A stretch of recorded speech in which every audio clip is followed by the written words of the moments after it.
Let's stop romanticising academic stress. So, UK ministers are planning to overhaul the national curriculum by reducing GCSE exams in an attempt to lessen people's stress. And naturally, of course, people are losing their minds over it. So, I mostly wanted to talk about how people in the government are talking about this. This proposal basically. And it's not just politicians who are losing their minds over this, it's also just people in the comment section on the article that I was reading all this on. I'm not going to get into the comments today, but the main theme was literally GCSEs prepare kids for the real world. So if we change anything about the system, that it's too soft, it's too woke, and again, children are just going to fail as adults. I don't know how people come to that conclusion, but here we are.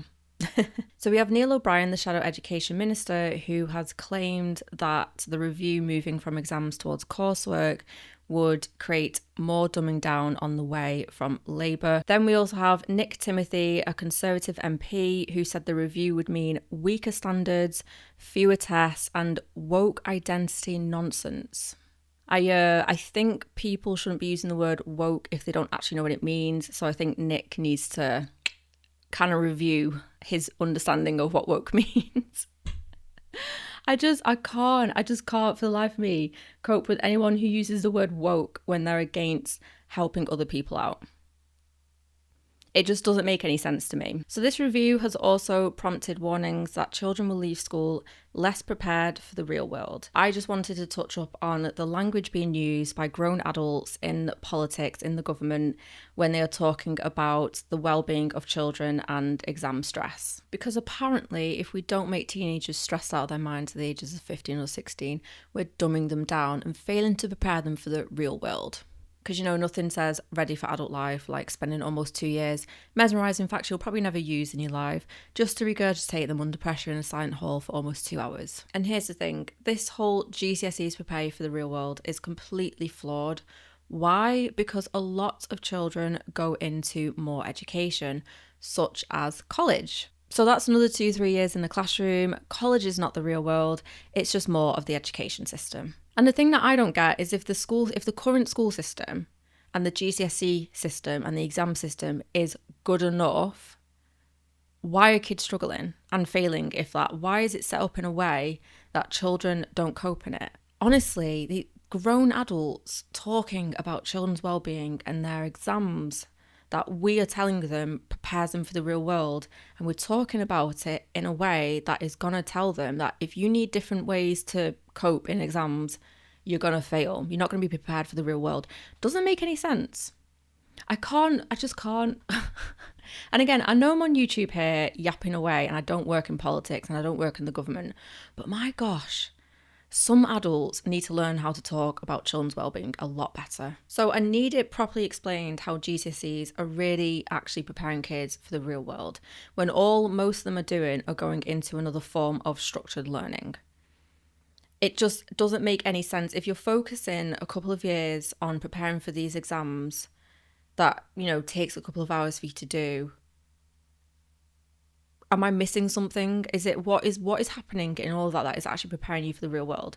Because even though you could argue and say, well, the GCSEs help you get into college a lot more easier, but then in my head I'm like, but then you're neglecting the real preparation or the bulk of preparation into adulthood and the real world. I think what it is I'm just seeing it from a different angle, and I'm not saying I'm completely right either. It's just, why are kids spending so many years preparing for GCSEs and we are telling them that's what prepares you for the real world? Because that's a big ambiguous thing to say. It's quite vague. It doesn't make much sense, and it's not very helpful when it comes to things that do make up the real world. And the thing is though, even if a child did go into the workforce after doing their GCSEs, it still doesn't prepare them for adult life, and especially not for a challenging labour market. I swear I just recently saw that we've had the biggest increase in the amount of young people not in further education or working.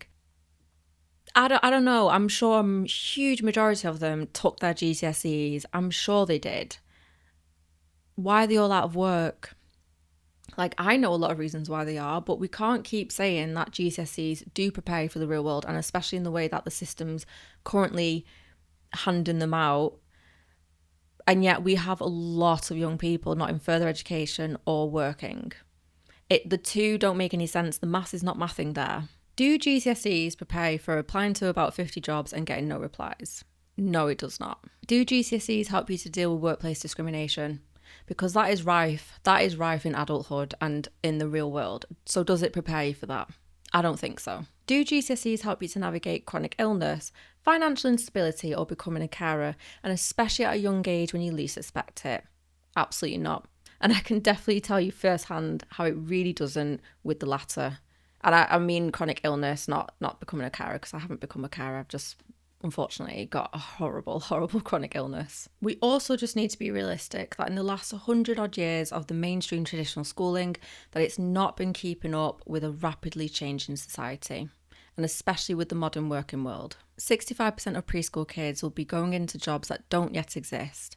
So that goes to show how little schools actually prepare kids in general, and especially for future jobs. So that goes to show that GCSEs are not the ultimate element to the key of entering and adapting to adulthood or a working life. And you know what I find really ironic anyway about this, and especially about adults who are screaming that changing GCSEs and helping kids out with their well-being around exams is dumbing kids down, don't seem to realise that the current school system is already doing a fantastic job of that. I don't know how many people who are saying all this, and especially the politicians that I mentioned before, if they've ever heard of John Taylor Gatto. John Taylor Gatto was a New York State Teacher of the Year who turned into a whistleblower, and he argued that the school system intentionally dumbs children down. So John Taylor Gatto argues that this isn't by accident and it's by design. So I'm not too sure how many people in the comment section on this article, or the politicians that I mentioned before, have opened any books about the school system outside of what they know it to be,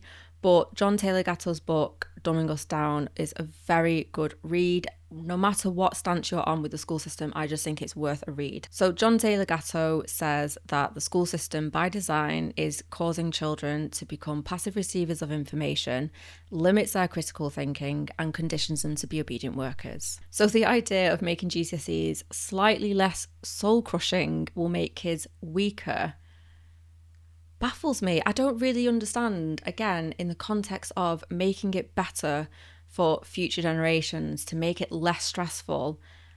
And again, we've got grown adults who think it will make kids weak and not prepared for the real world. So also, let's not forget that GCSEs are completely optional. Home educated kids do exist. It's not optional when you're in school, don't get me wrong, but it is actually an option, and it's not by law that you have to take GCSEs, mostly if you're outside of the school system anyway. So the only reason why people think you have to take GCSEs, and if you don't go to school you're never going to be able to, is because you're in the school system. The majority are in the school system, so you're conditioned to think you have to take GCSEs and you have to be a certain age at a certain time to do GCSEs. That's not how it works at all. GCSEs are not set up for like that. That's just how the school system's made it. Nothing wrong with it. I'm not saying there's anything actually wrong with it. I'm just saying a child who's 13 or 12 or 11 or 10 can absolutely take their GCSEs if they're ready to and want to. And the benefit when you are home educated, and if you want to take your GCSEs, is you can pace it out and do like one a year and then do a couple in 1 year. So that means you get to focus intentionally on that GCSE and prepare yourself with a clear mind on that one GCSE or the few that you're doing. So it doesn't have to be piled together and dumped on you like it does in school. And on top of that, home educated kids can just completely skip GCSEs. There's nothing wrong or illegal in doing that. It doesn't hinder their progress in life. There are multiple things they can do if they want to do anything further with any qualifications. They can go to college at 14 to 16. There are some colleges that accept students that young. They can also do vocational courses. They can go into apprenticeships. There's iGCSEs. There are lots of options outside of GCSEs. GCSEs are just one path. Again, they are not the end all or be all. It's very naive and very narrow-minded to think that GCSEs are the only thing to help you progress into the real world and be successful. And of course, there's things like self-employment, freelancing, starting your own business, all these things. GCSEs don't prepare you for that. So it's a bit of an unrealistic measure and take to say that GCSEs do prepare you for the real world when technology and the access to be self-employed has changed rapidly. And also, if GCSEs are supposed to prepare kids for the real world and the stresses of adulthood, why are we admitting that adulthood is that soul-sucking? Why are we telling our children, you need to do GCSEs in this one way, Otherwise, it'll make you weak and not be prepared for what's really out there in the world. Why are we not changing that? And why are we even defending a system that normalises stress and burnout for children? I don't know, that doesn't sit right with me at all. I think that's a bit weird. Please, somebody tell me I'm just being a bit delulu, because the maths is not mathing for me. The math is just not mathing. When we're talking about reducing stress for children, especially in their education, when we have grown adults talking about how if we do it, it will dumb them down and make them weak, it's really embarrassing, because as an adult, why are you not actively wanting to support children who need different approaches to their education? Why is anything different to what has been set already, which is clearly not working for a lot of children? Why are adults saying loudly with their chests that reducing GCSE stress especially is going to dumb kids down? So yeah, I just wanted to mostly share some counter arguments that I personally have towards the narrow-minded beliefs of the current GCSE setup, and especially how adults are talking about it, and especially those in politics and the language that they use towards children's well-being.